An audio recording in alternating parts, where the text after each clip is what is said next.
जी हाँ दोस्तों, आप बिल्कुल सही सोच रहे हैं। क्या ऐसी कोई नदी हो सकती है जो धरती के सीना चीर कर बहती है? कैसे हो सकती है नदी? कहाँ है और क्यों है और कैसे ये करती है? ये सब आप जानेंगे इस वीडियो में। तो पूरी तरह से पूरे अंत तक देखेंगे वीडियो। इसमें आपको पूरी जानकारी दी जाएगी। नमस्कार, मैं राज सर और आप लोग देखना शुरू कर दिए हैं अपना प्यारा channel geography with Raj sir. इसमें हम लोग आज जानेंगे कि वैसे कितनी नदियां हैं विश्व में, भारत में और झारखंड में, जो कि धरातल, ये एक कहावत है, धरातल का सीना चीर कर बहती है। लेकिन ये एक ज्योग्राफिकल फेनोमेना है, भूगर्भिक विवर्तनिक क्रियाएं हैं जिनके वजह से धरातल का जो दरारी भाग हो जाता है वो फट जाता है और वहां से नदियां बहती हैं। और वही नदियों को हम लोग बोलते हैं कि वो नदियां धरातल को चीर कर बहती हैं। तो आइए जानते हैं बिना लेट किए हुए क्लास को हम लोग। ये क्लास दो सेक्शन में बटा हुआ है। पहला तो ये कि थोड़ा सा आपको बताया जाए कहानी के तौर पर कि वो नदियां हैं कहाँ, किस प्रकार से हैं और कैसे वो धरती को चीर कर बहती हैं। और दूसरा जो सेक्शन होगा वो पूरी तरह से हमारे कॉम्पिटिटिव एग्जाम के बच्चों के लिए होगा। वो सारे नोट्स बनाते जाएंगे आप लोग और उसको आप सिलसिलेवार ढंग से पढ़ते जाएंगे। क्योंकि आपको पता है कि हम लोग एक सीरीज अभी चला रहे हैं झारखंड की नदियों के संदर्भ में। तो उन्हीं नदियों में एक नदी है जिस पर हम लोग आज बात करेंगे। तो पहले बात करते हैं कि विश्व में ऐसी कैसे जो मैंने बताया आपको कि धरती को चीर कर बहती है नदियां। तो एक्चुअली ये भूगर्भिक विवर्तनिक क्रियाएं हैं, ज्योग्राफिकल फेनोमेना है। इसमें होता क्या है कि एक सिद्धांत आया है भूगोल में जिसको बोलते हैं हम लोग प्लेट टेक्टोनिक थ्योरी, विवर्तनिक प्लेट विवर्तनिक सिद्धांत। इसमें होता क्या है कि ये जो हमारा पृथ्वी है, सबको पता है, जो भूगोल के स्टूडेंट हैं या फिर प्रतियोगिता परीक्षा की तैयारी कर रहे हैं उन्हें, कि पृथ्वी हमारा 3 लेयर में है। और इसको बोलते हैं हम लोग क्रस्ट, इसको बोलते हैं हम लोग मेंटल और इसको बोलते हैं हम लोग कोर, यानी भूपरपट्टी, प्रवार और क्रूड। तो ये जो क्रस्ट है ये अलग अलग प्लेटों में बटा हुआ है और जो अलग अलग सीमाओं से अलग होता है। इसको हम लोग बोलते हैं अपसारी प्लेट सीमा, अभिसारी प्लेट सीमा और संरक्षित प्लेट सीमा। तो डिटेल तो नहीं बताएंगे, लेकिन यहाँ पे हम लोग जानते हैं कि अपसारी प्लेट सीमा के तहत क्या होता है कि जब दो प्लेटें एक दूसरे की विपरीत दिशा में गति करती हैं, मान लीजिए ये प्लेट है और ये धरातल का क्रस्ट वाला भाग है, एक क्रस्ट इधर हो गया और एक क्रस्ट इधर हो गया, तो इसको हम लोग प्लेट 1 नाम दे सकते हैं, धरातल का परपट्टी वाला, और ये प्लेट 2। तो जब ये एक दूसरे की ओर खींचेगा, तनाव करेगा, तो क्या होगा, यहाँ पे इस दरार के तहत, सीमा के तहत, यहाँ पे चटकन हो जाएगी और यहाँ गैप हो जाएगा। और यही जो धरातल में गैप हो जाता है पृथ्वी में, इसी को बोलते हैं हम लोग भ्रंश बोलते हैं, एक प्रकार से भ्रंश, जिसको फॉल्ट बोलते हैं। और इन्हीं भ्रंशों में ये क्या हुआ, एक प्रकार का ये जो धरातल है पृथ्वी, ये तो दरारी नुमा हो गया आकृति। और इसी दरारों में क्या होता है कि यहाँ से ज्वालामुखी भी निकलती है और कहीं कहीं पे नदियां भी प्रवाहित होती हैं। ठीक है, तो इसी को बोलते हैं हम लोग भ्रंश का। और भी निर्माण होता है अलग अलग क्रियाओं में। तो इसी में जो दरार से जो नदियां प्रवाहित होती है उसी को हम लोग बोलते हैं कि धरातल को चीर कर नदियां बह रही हैं। ठीक है, चीर कर नदियां बह रही हैं इस प्रकार से। ठीक है, कहावत में हम लोग बोलते हैं। लेकिन है क्या कि वैसी नदियां जो पृथ्वी पर विश्व में अलग अलग जगह भ्रंश निर्मित हुए, उन भ्रंशों से होकर बहती है, तो उन्हीं नदियों को हम लोग भ्रंशित नदी बोलते हैं, जो कि एक दरार नुमा पृथ्वी में बने हुए दरार पर प्रवाहित होती है। और विश्व में इस प्रकार की कितनी नदियां हैं, तो विश्व में इस प्रकार की बहुत सारी नदियां हैं, जिसमें से मुख्य नदी का मैं नाम बता रहा हूं। विश्व में ऐसे कितनी नदियां हैं जो भ्रंश से होकर बहती हैं, तो विश्व में अगर हम लोग देखें तो सबसे प्रमुख नदी के रूप में, ठीक है, अगर विश्व में देखें तो जर्मनी में एक नदी बहती है, राइन नदी, राइन नदी। ठीक है, वो भी है। दूसरा, जॉर्डन से लेकर मिस्र में, ठीक है, जॉर्डन से मिस्र तक, मिस्र में एक नदी, मिस्र को इंग्लिश में इजिप्ट बोलते हैं, नदी बहती है, उसको बोलते हैं हम लोग नील नदी। कौन नदी? तो नील नदी। और ये भी एक भ्रंश में बहने वाली नदी है, ऊपरी भाग इसका, ठीक है, भ्रंश में लंबी से बहती है ये, ठीक। अगर भारत के संदर्भ में देखेंगे हम लोग, भारत में, तो भारत में ऐसी मुख्यतः 3 नदियां हैं। सबसे पहला झारखंड में, झारखंड में, और उस नदी का नाम है दामोदर, और इसी का हम लोग आज बात करेंगे, दामोदर नदी। और दूसरा है आपका नर्मदा नदी, नर्मदा नदी। और तीसरा है आपका ताप्ती या तापी नदी, तापी या ताप्ती नदी।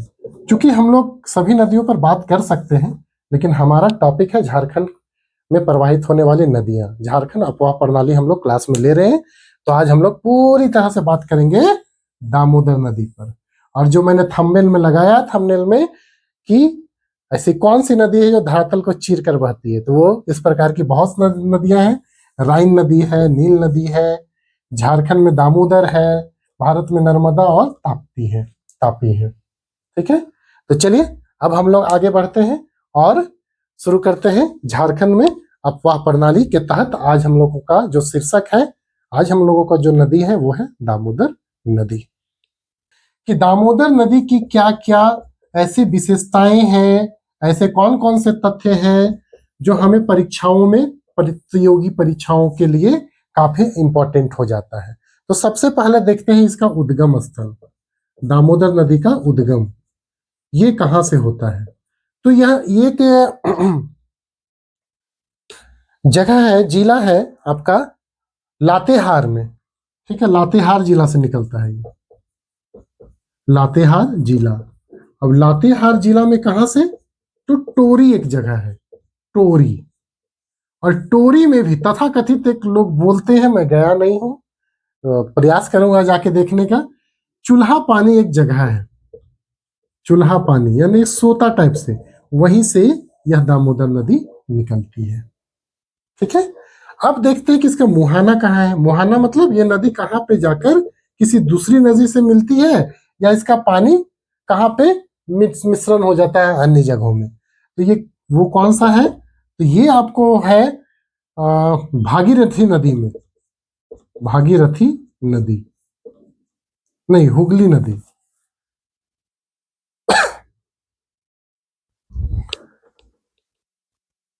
अब हम लोग देखते हैं कि दामोदर नदी का मुहाना, यानी दामोदर नदी जाकर मिलती कहां पे है, तो ये है हुगली नदी, हुगली नदी में। और ये हुगली नदी है कहाँ? तो पश्चिम बंगाल में, पश्चिम बंगाल में। और पश्चिम बंगाल में कहाँ? तो कलकत्ता में, कोलकाता जिसको बोलते हैं हम लोग, कोलकाता में है। तो यहीं पे जाकर ये मिल जाती है, कौन?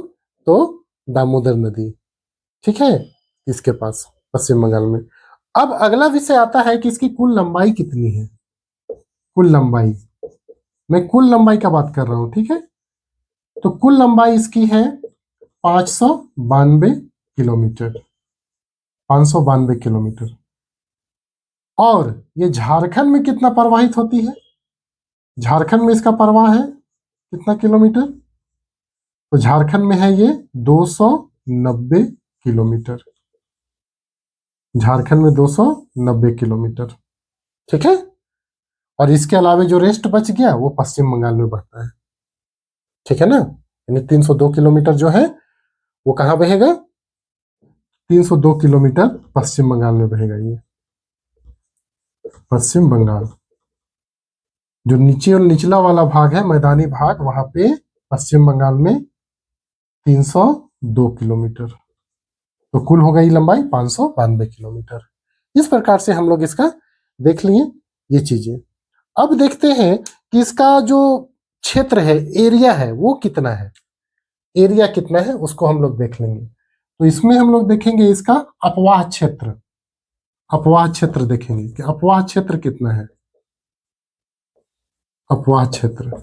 और ये अपवाह क्षेत्र है इसका 12,000 800 वर्ग किलोमीटर, जिसको हम लोग स्क्वायर किलोमीटर भी बोलते हैं। 12,800 वर्ग किलोमीटर या 12,800 स्क्वायर किलोमीटर के क्षेत्र में फल में इसका अपवाद क्षेत्र पाया जाता है। ये होता क्या कैसे, मान लीजिए दामोदर नदी बह रही है, बहते जा रही है, और इधर जो ऊंचा क्षेत्र है, जितने जगह क्षेत्र का पानी इस दामोदर नदी में आके मिलेगा वो सारा हो जाएगा किसका, तो दामोदर नदी का अपवाद क्षेत्र या बेसिन क्षेत्र।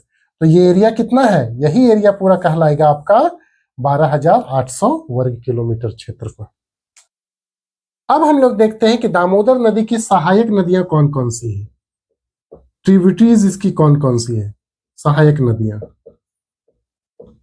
ये सहायक नदियां आखिर है कौन कौन सी, ठीक है। तो सबसे जो इसका प्रमुख सहायक नदी है वो है आपका बराकर नदी।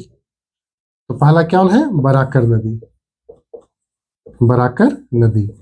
और दूसरा नदी कौन है, तो कोनार नदी। कोनार नदी काफी इंपॉर्टेंट है। कोनार नदी हजारीबाग के पास से गुजरती है। अगर पूछा जाए कि हजारीबाग कौन से नदी के तट पर बसा हुआ है, तो कोनार नदी के तट पर बसा हुआ है, ठीक है ना। तीसरी सहायक नदी का अगर हम लोग बात करें तो वो है आपका बोकारो या भेड़ा नदी लिख लीजिए सबसे पहले, क्योंकि यहाँ पे इसको भैरवी नदी भी बोलते हैं। और ये नदी कहाँ पे बहती है, तो रजरप्पा में दामोदर नदी से जाके मिलती है और एक रजरप्पा जलप्रपात का निर्माण करती है। वहीं पे बहुत, आप कभी जाइएगा तो वहां पे आपको भ्रंश के रूप में देखने को मिलेगा। बोटिंग करिएगा, ऊपर थोड़ा चले जाइएगा तो वहां पूरा भ्रंश दिखाई देगा, एकदम फटा हुआ भाग में दामोदर नदी बह रही है। कभी मौका मिलेगा जरूर वहां जाके आप बोटिंग करिएगा और थोड़ा ऊपर की ओर बोट लेके जाइएगा। हालांकि फॉल रजरप्पा फॉल जो है वहां पे भी लेके चले जाते हैं, लेकिन वो बहुत बहुत खतरनाक होता है, वहां ज्यादा नजदीक जाने का प्रयास नहीं करिएगा, ठीक है। सहायक नदियां ये हो गई। अगली अगली और भी नदियां हैं, जैसे कि बोकारो नदी। बोकारो नदी भी दामोदर की एक सहायक नदी है, ठीक है। इसके अलावा जमुनिया नदी, जमुनिया नदी है, और कतरी नदी। तो ये कुछ मुख्य बड़ी बड़ी इसकी सहायक नदियां हो गई, और भी छोटी छोटी हैं, लेकिन मुख्य इतनी नदियों को हम लोग देखते हैं जो परीक्षा के दृष्टिकोण से काफी इंपॉर्टेंट है, ठीक है ना। अब देखते हैं कि ये कौन कौन से जिलों में बहती है दामोदर नदी। सबसे पहले संबंधित राज्य देख लेते हैं हम लोग। संबंधित राज्य कौन कौन से राज्यों में बहती है, अभी हम लोग बात किए ना इसकी लंबाई के संदर्भ में कि दो राज्यों में बहती है। एक तो राज्य हो गया आपका झारखंड, और दूसरा राज्य हो गया पश्चिम बंगाल, ठीक है, पश्चिम बंगाल। अब झारखंड में कौन कौन से जिलों में बहती है वो देख लेते हैं हम लोग। तो सबसे पहले हम लोग देखेंगे कि जहां से निकलता है, यानी लातेहार, लातेहार में सबसे पहला, ठीक है। दूसरा कौन हो जाएगा, तो लोहरदगा, लोहरदगा में भी थोड़ा सा इसका प्रवाह है। इसके बाद बातें बातें आ जाता है ये रांची, रांची। उसके बाद रांची के अलावे रांची के बाद हजारीबाग, हजारीबाग क्षेत्र में, और हजारीबाग के बाद रामगढ़ क्षेत्र में, रामगढ़ क्षेत्र में, रामगढ़ के बाद बोकारो, बोकारो, और बोकारो के बाद धनबाद, और गिरिडीह में, गिरिडीह में थोड़ा अंश है पारसनाथ के पास, तो गिरिडीह में। इतनी जगह इनका विस्तार पाया जाता है। दामोदर नदी यहाँ पे बहती है, इसका बेसिन क्षेत्र इन क्षेत्रों में पाया जाता है, ठीक है। इतनी चीजें हम लोग जान लिए। अब जानते हैं कि दामोदर नदी को इसके किस किस उपनाम से हम लोग जानते हैं। दामोदर नदी को अन्य किन उपनामों से जानते हैं, ठीक है, और इसका किस क्या क्या नाम है। तो सबसे पहला नाम है जो कि विश्वविख्यात है, ठीक है।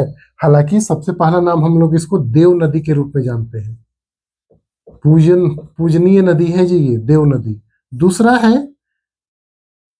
बंगाल का शोक, बंगाल का शोक, शोर ऑफ बंगाल, ठीक है। और तीसरा है बंगाल का शोक हो गया, और तीसरा हो जाएगा झारखंड का राइन नदी, झारखंड का राइन नदी, राइन नदी, ठीक है। ये तो देव देव नदी है, मतलब देवों द्वारा देवतुल्य पूजनीय नदी है, इसलिए इसको हम लोग देव नदी कहते हैं।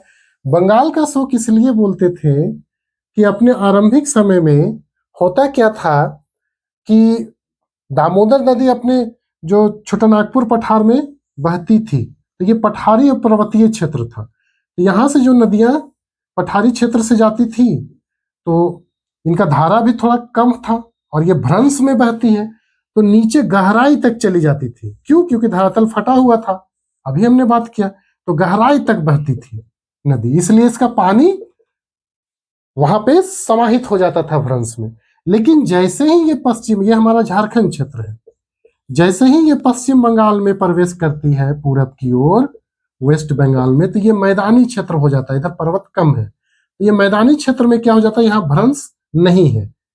ठीक है, क्यों नहीं है? क्योंकि ये पूरा फील हो गया है नदियों के निक्षेपण के द्वारा। तो हुआ क्या कि ये मैदान हो गया और ये नदियों के पानी यहाँ पे फैलने लगे, और फैलने लगे तो यहाँ पे समतल भूमि है, इसलिए पूरा बाढ़ आने लगा था, पूरा बाढ़ आने लगा था। इसीलिए इसको बंगाल का शोक कहा जाता था। इसी को निपटाने के लिए 1948 ईस्वी में टेनेसी नदी घाटी, अमेरिका का टेनेसी नदी घाटी योजना को फॉलो करते हुए भारत में भी दामोदर घाटी परियोजना बनाई गई, जिसको हम लोग दामोदर वैली कॉर्पोरेशन डीवीसी बोलते हैं। 1948 में 1948 में इसकी स्थापना की गई। इसके तहत इसमें 8 बांध बनाए गए। कहा? तो दामोदर नदी में 8 बांध। और इन बांधों में क्या हो गए, तो ये बहुउद्देशीय बांध थे। इन बांधों से बिजली पैदा की जाने लगी, सिंचाई की जाने लगी, मछली पालन किया जाने लगा, टूरिज्म किया जाने लगा। लेकिन मुख्य उद्देश्य क्या था इन 8 बांधों का? तो जो दामोदर नदी है, दामोदर की जितनी सहायक नदियां हैं उनमें 8 बांध बना दिए गए। उन 8 बांधों में पानी को रोक लिया गया, ठीक है, रोक लिया गया, और वहां पे गेट लगा दिए गए। तो इससे क्या हुआ कि बाढ़ को नियंत्रण में लाया जा सका, जो कि पश्चिम बंगाल में होता था। पिछले साल ही देखिए ज्यादा बारिश हुई थी, तो मैथन डैम का और भी कोई डैम था, उसका फाटक खोल दिया गया। तो ममता बनर्जी बोलने लगी थी झारखंड सरकार से कि इसको थोड़ा सा रोका जाए, क्योंकि बाढ़ की स्थिति फिर से पैदा हो गई थी। चलिए, यहां तक हम लोग देख लिए।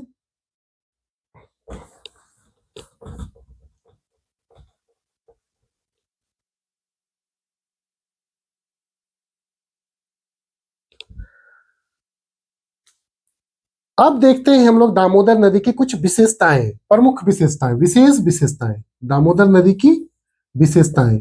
उन विशेषताओं को भी आप लोग लिख लेंगे, विशेषताएं, ठीक है। पहला विशेषता तो आप ये जानिए कि इसे हम लोग दामोदर कहते क्यों हैं। तात्पर्य, अर्थ, इसका अर्थ क्या, मीनिंग क्या है दामोदर नदी का? तो दामोदर, उदर है ना, उदर मतलब पेट होता है, तो पेट के चारों ओर रस्सी, इसका अर्थ क्या हो जाएगा? पेट के चारों ओर रस्सी। इस नदी का अर्थ यही हो जाएगा, पेट के चारों ओर रस्सी, पेट के चारों ओर रस्सी हो जाएगा, ठीक है ना। यानी अंग्रेजी में क्या बोलेंगे? Rope, ROP, rope around the belly, belly मतलब पेट, रोप अराउंड द बेली, इसका अर्थ हो गया। पहला विशेषता ये हो गया दामोदर का, ठीक है। कभी कोई पूछते तो आप बता सकते हैं कि इसका मतलब क्या है, ठीक है ना। और एक चीज देखिएगा कि दामोदर नदी जो है, दूसरी विशेषता क्या है? तो दामोदर नदी जो है हजारीबाग के पठार, हजारीबाग का पठार एवं रांची के पठार, रांची के पठार को अपने भ्रंश के द्वारा अलग करता है। भ्रंश में बहती है ना ये, भ्रंश के द्वारा अलग करता है, अलग करती है, सॉरी, अलग करती है। कौन? तो दामोदर नदी। दूसरी विशेषता ये हो गई आपकी, ठीक है। अन्य विशेषताओं में हम लोग देखेंगे कि झारखंड की ये सबसे लंबी नदी है। झारखंड की, ध्यान रखिएगा, झारखंड की सबसे लंबी एवं बड़ी नदी है, दोनों चीज, बड़ी नदी है। ठीक है, लंबी मतलब लंबाई और बड़ी मतलब इसका क्षेत्र, बेसिन, अपवाह क्षेत्र, अपवाह क्षेत्र सबसे अधिक इसी का है, अपवाह क्षेत्र। ठीक है, लंबी कितना है आप जान रहे हैं, कुल का हम लोग बात नहीं करेंगे, झारखंड में जो लंबा है उसका बात करेंगे, तो 290 किलोमीटर झारखंड में। ठीक है, दूसरा अगर हम लोग अपवाह क्षेत्र का बात करें तो ये अभी हम लोग बोले ना, इसका बड़ी क्यों है, क्योंकि 12,800 स्क्वायर किलोमीटर क्षेत्रफल में फैला हुआ है इसका बेसिन क्षेत्र। तो इस दृष्टिकोण से अगला विशेषता देखें। नेक्स्ट विशेषता इसका देखते हैं कि झारखंड की सबसे प्रदूषित नदी है, सोचिए, देव नदी है ना, झारखंड की सबसे प्रदूषित नदी है, सबसे प्रदूषित नदी है। क्यों? क्योंकि यहाँ इस नदी का जो प्रवाह क्षेत्र है, इसके पूरे पार्श्ववर्ती भागों में, बेसिन क्षेत्र में कोयला का ही निक्षेप पाया जाता है। कोयला निकलता है तो उससे प्रदूषण होता है, कोयला को धोया जाता है, तो इसके बीच में बहुत सारे दामोदर के किनारे किनारे कोल वाशरी स्थापित किए गए हैं।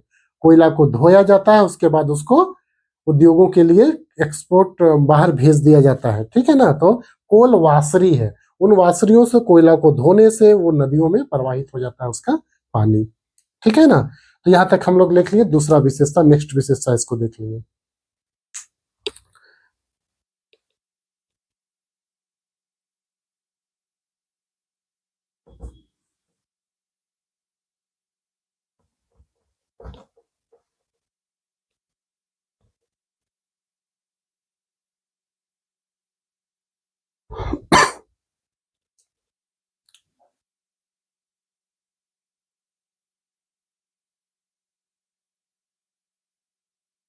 अगला एक विशेषता इसका लिखते हैं हम लोग, अगला विशेषता लिखते हैं कि दामोदर नदी में ही दो मुख्य बांध बने हुए हैं, पहला तो पंचेत और दूसरा अय्यर। ठीक है ना, तो यहाँ पे बांध, इस पर दामोदर नदी में दो बांध बने हुए हैं, एक हो गया पंचेत, पंचेत बांध, ठीक है ना, झारखंड और पश्चिम बंगाल की सीमा के पास है ये, और दूसरा हो जाएगा आपका अय्यर बांध, अय्यर बांध। तो ये अगला विशेषता पूछा जा सकता है कि ये बांध किस नदी पर है, तो आप जान सकते हैं। एक और देखिएगा कि कुछ मुख्य नदियां हैं, जैसे कि जमुनिया नदी, जमुनिया नदी दामोदर नदी में पारसनाथ के क्षेत्र से आकर मिलती है। ठीक है ना, पारसनाथ के क्षेत्र से आकर मिलते, लेकिन कहाँ मिलती है, तो धनबाद में प्रवेश करते समय जमुनिया नदी मिलती है। ठीक है, धनबाद में, धनबाद में जमुनिया नदी, जमुनिया नदी दामोदर से मिलती है, दामोदर से मिलती है। जबकि कतरी नदी कहाँ मिलती है, तो पारसनाथ क्षेत्र से एक नदी निकलकर आती है, पारसनाथ क्षेत्र से निकलकर आने वाली कतरी नदी, कतरी नदी दामोदर में मिलती है। ठीक है, ये कुछ इसकी विशेषताएं हो गई, इसकी कुछ विशेषताएं हो गई दामोदर नदी के संदर्भ में। ठीक है ना, अब और एक चीज हम लोग देख लेते हैं कि आखिर बराकर भी कहाँ मिलता है। बराकर मुख्य है, बराकर नदी, बराकर नदी चिरकुंडा के पास, चिरकुंडा, धनबाद के आगे जाइएगा, चिरकुंडा है, चिरकुंडा में दामोदर से आकर मिलती है, दामोदर से आकर मिलती है। ठीक है, दामोदर से आकर मिलती है। इतनी कुछ विशेषताएं आप जान चुके हैं इसके बारे में।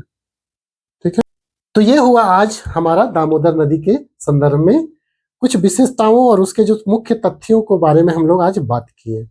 चैनल पे जो नए होंगे चैनल को सब्सक्राइब कर लेंगे, शेयर करेंगे और लाइक तो करेंगे ही, क्योंकि लाइक करना आपका दायित्व है। जैसे मेरा पढ़ाना आपका दायित्व है, कर्तव्य है, उसी तरह लाइक आपको भी करना चाहिए। तो ओके, मिलते हैं फिर नेक्स्ट वीडियो में। Thank you. सभी का दिन मंगलमय हो।